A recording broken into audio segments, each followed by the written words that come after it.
সত্যের মানদণ্ড কি? যেটা আল্লাহর পক্ষ থেকে আসে। আল্লাহ পাকের পক্ষ থেকে কি সমকামিতা আসছে? নাউজুবিল্লাহ। এলজিবিটি কি আসছে? আল্লাহ পাকের পক্ষ থেকে কি এই ট্রান্সজেন্ডার আসছে? হ্যাঁ বলে, আল্লাহ বিরোধী আইনগুলো আসছে, এই তাগুতি সিস্টেম আসছে।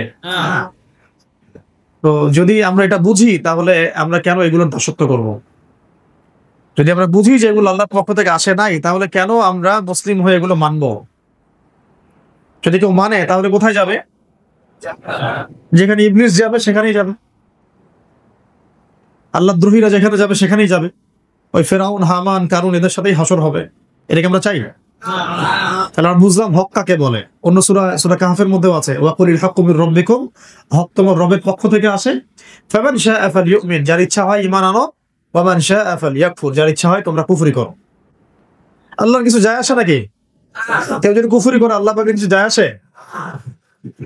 আল্লাহ পাক বলছেন ইন্না আ'তাদনা লিযালিমিনা নারান, যে জালেমরা এগুলো অস্বীকার করবে আমি ওদের জন্য আগুন প্রস্তুত করছি।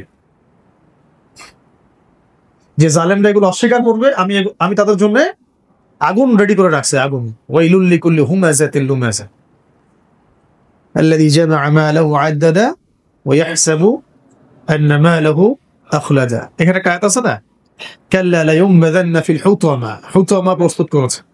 ওয়া মা আদরাকা মাল হুতামা নারুল্লাহিল মুকাদা, আল্লাহ পাকের প্রজ্বলিত আগুন। এটা দুনিয়ার আগুনের চাইতে এর তীব্রতা কম না বেশি?